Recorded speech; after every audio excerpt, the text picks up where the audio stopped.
रावण का भी सफाया कर दिया। अब इस धरती पर है कौन जो हमसे भिड़े? प्रभु आपके सिवा। हरे राम राम। भगवान बोले तो क्या हमसे भिड़ोगे? जामवंत जी ने कहा जरा खेल खेल में हो जाए, कुश्ती खेल लेते। भगवान बोले अभी मर्यादा है, पर आपसे एक दिन कुश्ती जरूर लड़ूंगा। आज वो दिन आ गया। आज गुफा में श्री कृष्ण सामने खड़े, जामवंत जी पहचान नहीं पा रहे। अब इन दोनों के बीच में मल्ल प्रारंभ हो गया। इधर से जामवंत जी विशाल काय वृक्ष हैं, ये पूरा जोर लगा करके हुंकार भरते हैं, गर्जना करते हैं, उछलते हैं, कूदते हैं और फिर एक जोरदार धमाका भगवान पर लगाते हैं। और भगवान के शरीर पर टस के मस भी असर नहीं होता, कोई प्रभाव नहीं होता। भगवान यूं खड़े मुस्कुराते। अब जामवंत जी सोचने पर मजबूर हैं कि यह कौन है। द्वापर के युग के अंत के काल में मेरे प्रहारों को इतनी सहजता से सह रहा है, यह कौन है? कहीं ऐसा तो नहीं है कि वो प्रतीक्षा का दिवस आज आ गया और मेरी झोंपड़ी में मेरा राम आ गया। परंतु फिर भी युद्ध चलता रहा। भगवान तो खड़े खड़े जरा सा यों लगा दे तो जामवंत जी की हड्डियां चरमरा जाती हैं। फिर जामवंत जी को क्रोध आता है।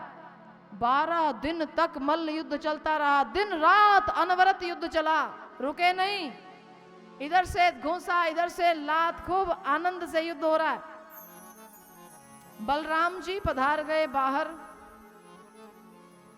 और वे जो बाहर बैठे हैं प्रतीक्षा में, सब भूखे प्यासे। बलराम जी बोले सुनो भैया, आप लोग यहां से लौट जाओ। इस कन्हैया की करनी को तुम क्या जानते हो? मैं जानता हूं। ये भीतर गया है तो मणि ही नहीं, मणि के साथ कुछ और भी लेकर लौटेगा। हाँ, लोभी है कन्हैया, भक्तों के मन की प्रेम भावना का लोभी है। वहां ब्रज में ये गोपिकाओं के माखन का लोभी था, यहां भी कुछ लोभ जरूर छिपा होगा। बलदाऊ जी ने कहा आप लोग लौट जाओ, सब लौट गए। दाऊ जी ने भी राजकार्य संभाल लिया। 28 दिन और कुल 28 दिन लगे, युद्ध चलता रहा। जामवंत जी इन्हें धकेलें, ये उन्हें धकेलें। इस धकेला धकेली में भगवान के उर पर पड़ा हुआ पीतांबर जो था वो सरक गया। जब पीतांबर जरा सरक गया तो भगवान की छाती पर श्री वत्स का चिन्ह दिख गया जामवंत जी को। और फिर तो मुष्टिका जो उठाई थी हवा में ही रह गई और यों पड़ गए चरणों में। का प्रभु कब तक छल करते रहोगे? हमने नहीं पहचाना, आप तो पहचान रहे थे।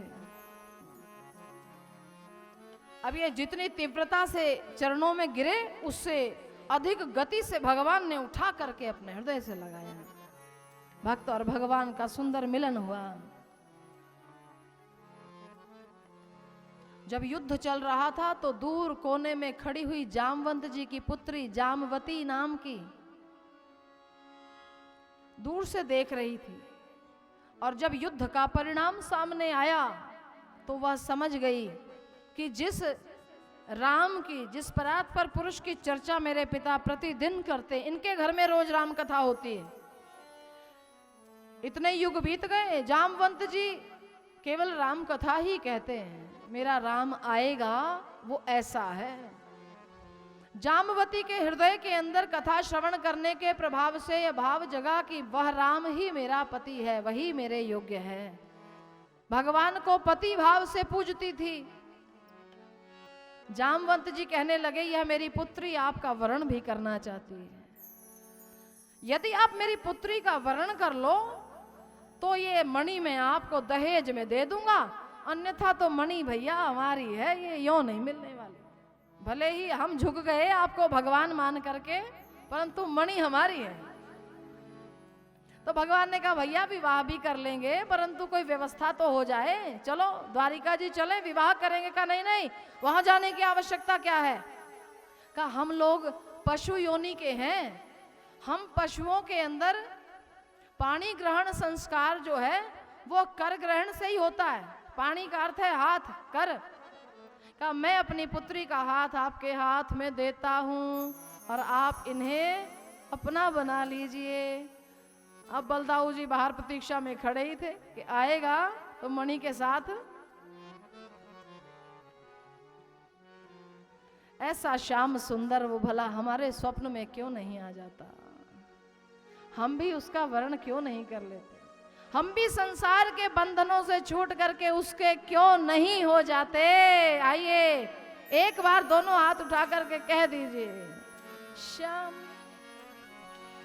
श्याम सपनों में आता क्यों नहीं, श्याम सपनों में आता क्यों नहीं।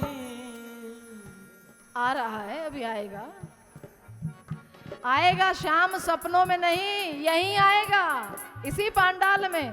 लेकिन एक शर्त है श्याम के आने की, शर्त यह है कि बाहर पुलिस वाले वर्दी पहनकर आ चुके हैं। अब भी गाड़ी नहीं हटाओगे तो क्रेन से गाड़ी उठा करके बहुत दूर पहुंचा दी जाएगी। और बार बार लिख रहे हैं कि दीदी जी से प्रार्थना है।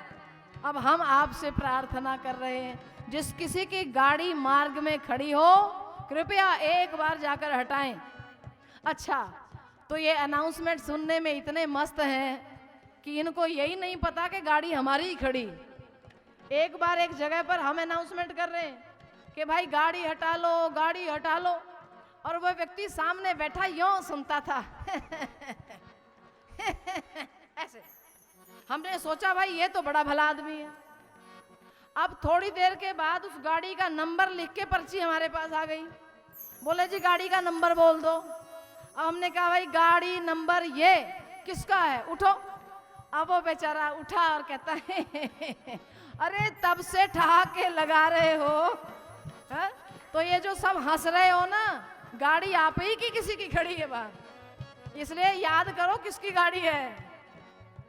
श्याम सपनों में आता क्यों नहीं, श्याम सपनों में आता क्यों नहीं, श्याम सपनों में आता क्यों नहीं, श्याम सपनों में आता क्यों नहीं, श्याम सपनों में आता क्यों नहीं, श्याम सपनों में आता क्यों नहीं, श्याम सपनों में आता क्यों नहीं, श्याम सपनों में आता क्यों नहीं, वो श्याम सपनों में आता क्यों नहीं, ओ श्याम सपनों में आता क्यों नहीं, वो श्याम सपनों में आता क्यों नहीं, श्याम सपनों में आता क्यों नहीं, वो प्यारी सूरत दिखाता क्यों नहीं, प्यारी सूरत दिखाता क्यों नहीं, वो प्यारी सूरत दिखाता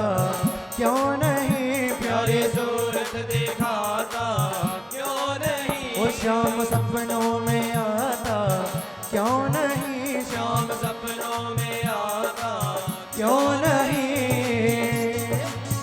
जय हो बांके बिहारी लाल की, दिल जोड़ी सरकार की। जय हो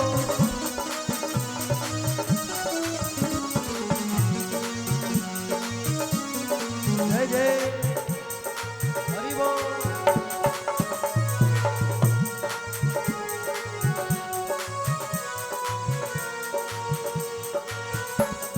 हरि बोल।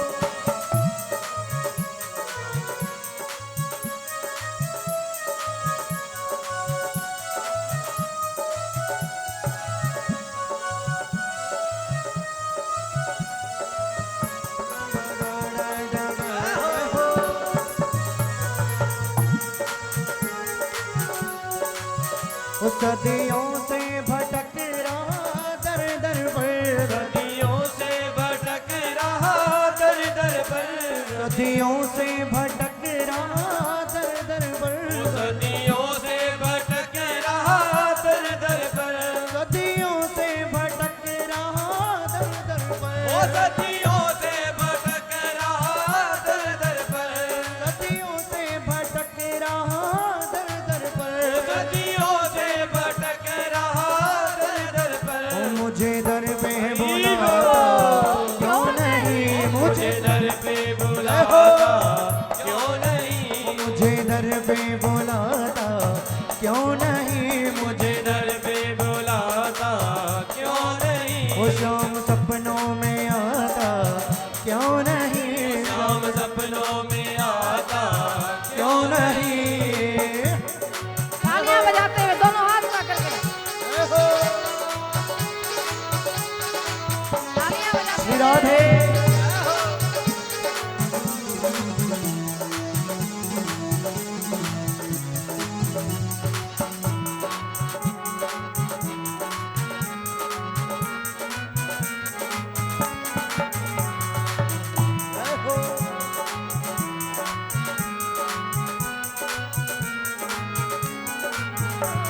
मेरा दिल तो दीवाना हो गया, मेरा दिल तो दीवाना हो गया, मेरा दिल तो दीवाना हो गया, मेरा दिल तो दीवाना हो गया, मेरा दिल तो दीवाना हो गया, मेरा दिल तो दीवाना हो गया, मेरा दिल तो दीवाना हो गया, मेरा दिल तो दीवाना हो गया।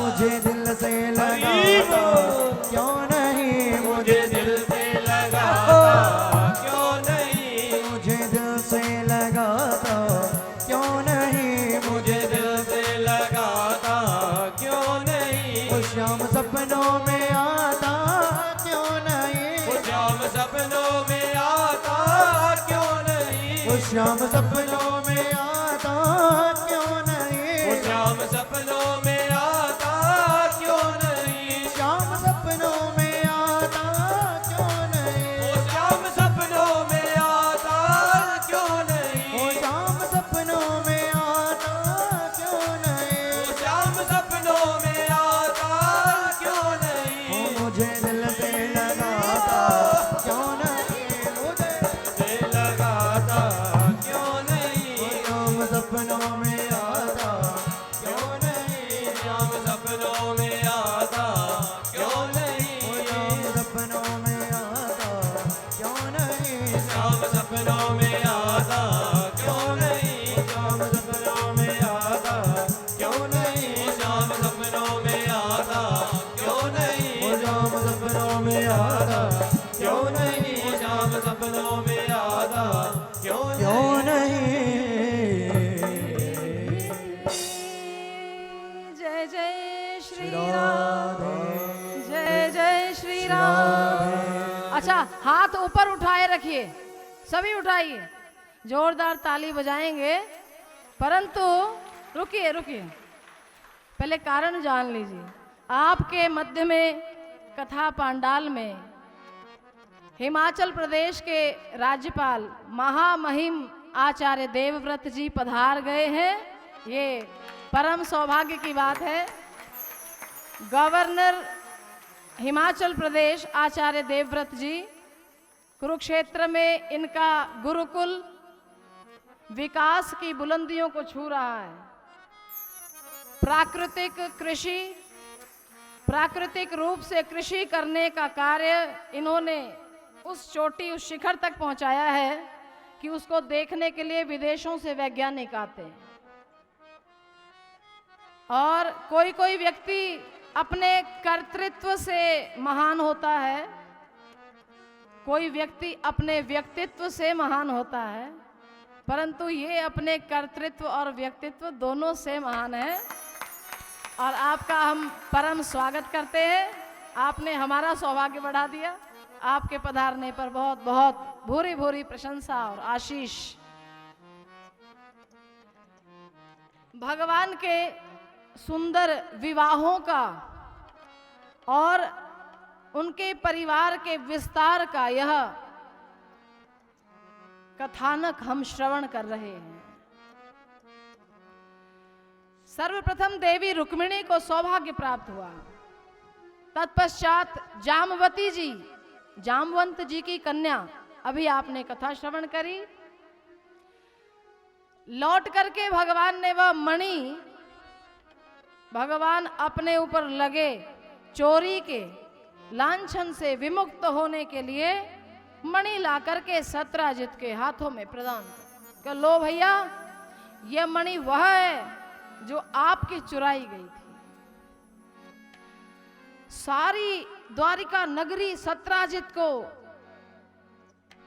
हेय की दृष्टि से देखते, घृणा की दृष्टि से, इसने हमारे नायक पर लांछन लगाया, ऐसे पर लांछन लगाया जो साफ था। सत्राजित मन ही मन बड़ा बेचैन रहता है। मैं अपने इस लांछन को, मैंने प्रभु पर लांछन लगाया है, मैं इस दोष से मुक्त कैसे हूं। अब उसको वो मणि भाती नहीं है। उस मणि को देखता है तो उसके मन में वैराग्य जगता है कि इस मणि के कारण मैं भगवान सूर्य से भी दूर हो गया। ऐसा प्यारा संबंध था वह भी छूट गया। मैं स्वर्ण के लोभ में फंस गया। लोभ ने मेरे भाई को भी मुझसे छीन लिया। अब ये मणि मैं उसी को दूं जिसमें इसे संभाल कर रखने की सामर्थ्य तो हो। मन ही मन संकल्प कर लिया कि क्यों ना मैं भी अपनी पुत्री सत्यभामा का विवाह का रिश्ता भेज दूं, तो हम भी दहेज में मणि दे देंगे। अब भगवान को दहेज खूब मिलता है, परंतु ये दहेज लेने का अधिकारी कौन है? इसका अधिकारी वो है जो राष्ट्र का नेता हो, परंतु कैसा नेता हो? मुखिया मुख सो चाहिए, खान पान कहूं एक, पाले पोषे सकल अंग, तुलसी सहित विवेक। आपके पांव की सबसे छोटी कनिष्ठिका को जितने भोजन की आवश्यकता है उसके अनुसार उसे भेज दिया जाता है। आपके शिखा में विराजमान मस्तिष्क की कोशिकाओं को जितने रक्त की भोजन की आवश्यकता है उनके लिए उतना भेज दिया जाता है। मुख को स्वयं जितना चाहिए वह भी उसी प्रक्रिया से रक्त की नसों के माध्यम से ही लेता है। अपने लिए विशेष व्यवस्था करने वाला राष्ट्र का नायक कभी भी अच्छा नायक नहीं कहा जा सकता। नायक वो है जो सबके समान रहता हुआ, सबके समान भोजन करता हुआ, सबके बीच में अपने बल और शक्ति का संवर्धन करता हुआ, सहनाववतो सहनो भुनक्तो सहवीर्यं करवावहै तेजस्विनावधीतमस्तु मां विद्विषावहै। समाज से परस्पर द्वेष की भावना कब खत्म होगी? समाज में वैमनस्य कब मुक्त होगा? समाज में परस्पर प्रेम और प्रीति का संवर्धन कब होगा? जब मुखिया भी समाज के अंतिम व्यक्ति के साथ उसकी भावनाओं को समझते हुए वैसा जिएगा। वह अपने लिए उन व्यवस्थाओं को रखेगा जो सबके लिए समुचित ढंग से प्रदान की जा सके। जिसकी रात की नींद उड़ जाएगी यह सोचकर कि अंतिम व्यक्ति का पेट खाली है, मैं कैसे भोजन कर सकता हूं। ऐसे भगवान, ऐसे श्री कृष्ण का वे ही इस मणि के अधिकारी हैं। मुझे इस मणि को रखने का अधिकार नहीं है। भगवान का तृतीय विवाह, तीसरी पटरानी बन गई हैं देवी सत्यभामा जी। भगवान सूर्य की पुत्री अब सूर्य देव के द्वारा दी गई मणि के चक्कर में सारी इतना घटनाक्रम हो गया, तो भगवान सूर्य कब पीछे रहने वाले थे? ऐसा तेजस्वी दामाद मिल जाए, ऐसा तेजस्वी जमाता मिले। भगवान सूर्य की पुत्री थी कालिंदी, जो प्रकारांतर में, युगांतर में आज तक श्री यमुना मैया के रूप से प्रवाहित हो रही है। बोलो यमुना मैया की जय। वे कालिंदी सूर्य पुत्री भी भगवान सूर्य नारायण ने श्री कृष्ण को पत्नी रूप में प्रदान करी। मित्र वृंदा नाम की, एक सत्या नाम की, एक भद्रा नाम की, एक लक्ष्मणा नाम की, ये 4 और पटरानियां हुई।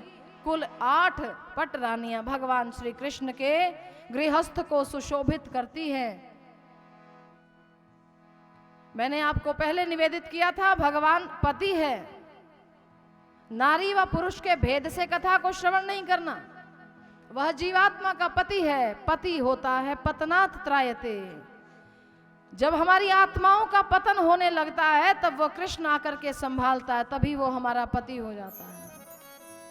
हमारी इंद्रियां जब मन को लेकर के पतन की ओर बढ़ती हैं, तब वो कृष्ण आकर के मार्ग से ही छुड़ा लेता है कि चलो ये मार्ग ठीक नहीं है, श्रेय के मार्ग पर बढ़ो, तब वो हमारा पति होता है।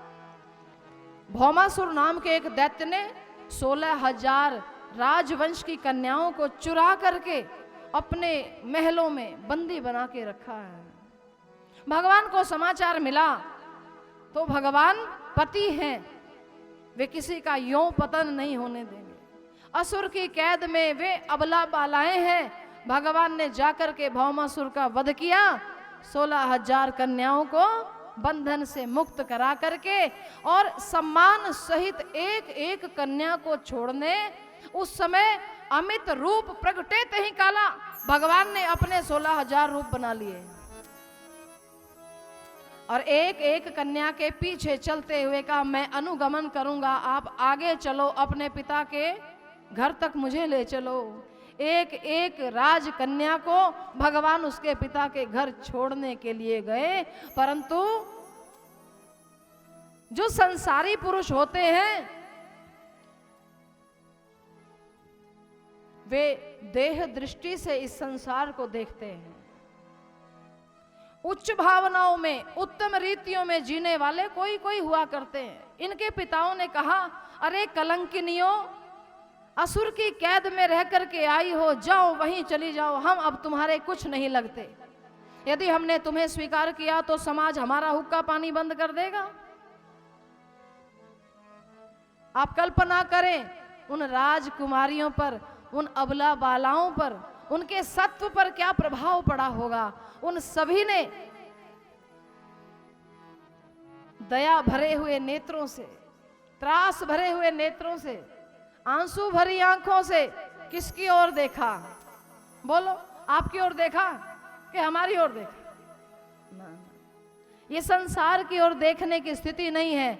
जब जीव अपने नेत्र भगवान की ओर करता है तो भगवान कहता है कि आओ मुझ में आत्मसात हो जाओ, मैं तुम्हारा हूं, तुम मेरे हो जाओ। 16,000 राजकन्याओं के लिए भगवान ने द्वारिका नगरी में 16,000 भवन बनवाए। प्रत्येक रानी के साथ भगवान एक एक रूप बना करके सभी को गार्हस्थ का सुख देते हैं। भगवान की बड़ी सुंदर गृहस्थी चल रही है। 16,108 रानियां। ऐसे ऐसे सिर मत हिलाओ भाइयों, सोच करके देखो। क्यों? एक भाई कहने लगे अरे एक से ही सांस नहीं ली जाती, हा? एक है तो भी सांस लेने में कठिनाई होती, इनहेलर रखना पड़ता। आश्रम में संध्या काल में सैर करने आते हैं ना कुछ लोग, तो एक पुरुष है, वे आते ही बेंच पर बैठते, पहले इनहेलर लेते हैं और फिर सुख की सांस लेते हैं। हमने कहा आपको सांस लेने में दिक्कत है क्या? कहा दिक्कत तो कुछ खास नहीं है, बस जो घर में बैठी वही सबसे बड़ी दिक्कत है। बोलो जय जय श्री राम। सुनने वालों को आश्चर्य होता है। जैसा भी कार्यक्रम का होगा कुलभूषण जी, और तो आप सूचित करिएगा, हम तो कथा करते ही रहेंगे। तो भगवान की गृहस्थी 16,108 के साथ चल कैसे रही है, ये सबको चिंता व्याप्त है। आपको भी है कि नहीं चिंता? तो इस गृहस्थी का दर्शन करने के लिए समय समय पर संत पधारते हैं। अच्छा, और किसी का बना बनाया काम हो तो उस काम को, अरे ये 16,000 के साथ बढ़िया निभा रहे हैं तो चलो, अगर बढ़िया निभ रही है, पहली बात तो ये कि कुछ ना कुछ तो खटपट जरूर होगी, और यदि नहीं है तो हम चलें और कुछ खटर पटर करवाया। पता चल जाए ना कि पड़ोस वाले बड़े प्रेम से रहते हैं तो पड़ोसियों के हृदय में आग जलती, आग। पंजाबी में कहते हैं भांबड़ मचिया पे। रोज रोज नमियां गड्डियां लेंदे, रोज रोज हासे खिड़ खिड़ हंस दे। अब जिस पड़ोसी का मन सदा बुझा रहता है, सदा सड़ा हुआ रहता है, पड़ोस के घर से हंसी की आवाज आए तो उससे बर्दाश्त नहीं।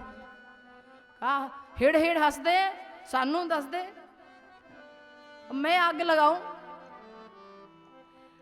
एक ऋषि हुए हैं दुर्वासा नाम। अच्छा, दुर्वासा ऋषि से पूर्व तो भगवान के परम सखा भक्तराज सुदामा जी भगवान का दर्शन कर गए। कथा आपने कई बार सुनी है, कुछ नया श्रवण करेंगे आज। तो एक भजन छोटा सा हम सुदामा चरित्र का बीच में ले लें, जिससे उनकी अवज्ञा ना हो। एक भजन सुदामा जी का चरित्र भजन से ही संपूर्ण करते हैं, और फिर भगवान की गृहस्थी का आपको दुर्वासा के नेत्रों से दिखाएंगे। वो चले श्याम सुंदर से मिलने सुदामा, चले श्याम सुंदर से मिलने सुदामा, जपते हुए मन में हरे कृष्ण रामा, जपते हुए मन में हरे कृष्ण रामा, जपते हुए मन में हरे कृष्ण रामा, जपते हुए मन में हरे कृष्ण रामा। ओ चले श्याम सुंदर से मिलने सुदामा, श्याम सुंदर से मिलने सुदामा, चले श्याम सुंदर से मिलने सुदामा, ओ जपते हुए मन में हरे कृष्ण रामा, ओ जपते हुए मन में हरे जपते हुए मन में हरे कृष्ण रामा, जपते हुए मन में हरे कृष्ण रामा, ओ हरे कृष्ण रामा, हरे कृष्ण रामा, हरे कृष्ण रामा, हरे कृष्ण रामा, ओ हरे कृष्ण रामा, हरे कृष्ण रामा, हरे कृष्ण रामा, हरे कृष्ण रामा। चले श्याम सुंदर से मिलने सुदामा, जपते हुए मन में हरे कृष्ण रामा, चले श्याम सुंदर से मिलने सुदामा, जपते हुए मन में हरे कृष्ण रामा। जय हो।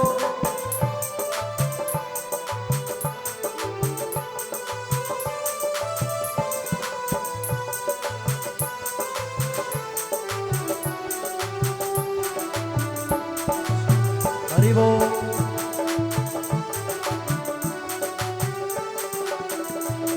ओ लोटा और डोरी कांधे लटकाए, लोटा और डोरी कांधे लटकाए, ओ लोटा और डोरी कंधे लटकाए, लोटा और डोरी कांधे लटकाए, कंडुल की गठरी बगल में दबाए, कंडुल की गठरी बगल में दबाए, कंडुल की गठरी बगल में दबाए, कंडुल की गठरी बगल में दबाए। पहुँचे हैं जाए द्वारिकापुरी धामा, पहुँचे हैं जाए द्वारिकापुरी धामा, ओ जपते हुए मन में हरे कृष्ण रामा, जपते हुए मन में ओ हरे कृष्ण जपते हुए मन में हरे कृष्ण राम, ओ जपते हुए मन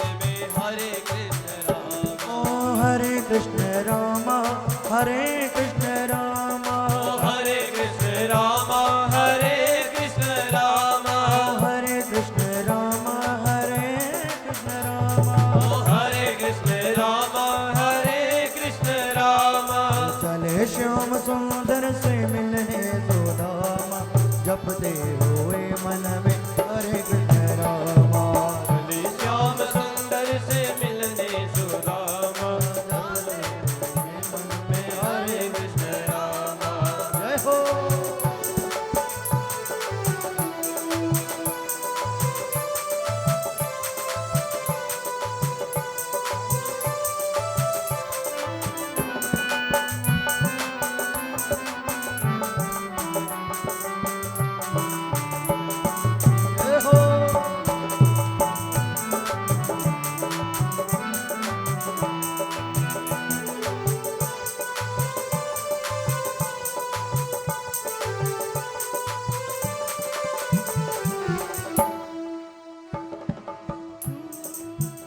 जय जय श्री राधेश्याम। श्री माता मनसा देवी गोधाम की महिमा ऐसे चहुं ओर फैल रही है कि सुन सुनकर सुनने वालों से आए बिना रहा नहीं जाता।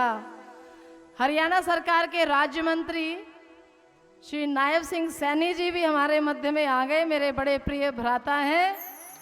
एक बार आग्रह किया तो कहा दीदी अवश्य आता हूँ। हम बड़े आभारी हैं कि आप आए और कथा धन्य हुई और आप भी धन्य होकर के जाएं, ऐसी कथा से हमारी याचना है। तो श्री सुदामा जी कि 2 मुट्ठी तंदुल खा करके भगवान का पेट भरा, इसी प्रकार से आपके जो कुछ भी आपने धर्म के निमित्त 2 चावल के दाने कहीं चढ़ाए हों, उससे आपका भी घर परिवार सदा समृद्ध रहे, आप प्रसन्न हो, आनंद से अपना जीवन यापन करें। और इस सप्ताह पारायण की यह कथा आज इसी भाव के साथ यहाँ विश्राम लेगी। आगे का जो कार्यक्रम है वो उसके लिए जो भी आयोजक हैं कृपया मंच पर आवें और आगे के इस कार्यक्रम को बढ़ाइए। माननीय महामहिम जी भी बहुत अच्छे वक्ता हैं, वे भी कुछ अपने धर्म प्राण विचार आपके सामने रखेंगे। तो जैसे भी व्यवस्था हो, या तो माइक वहाँ दिया जाए, माइक साउंड वालों से प्रार्थना है।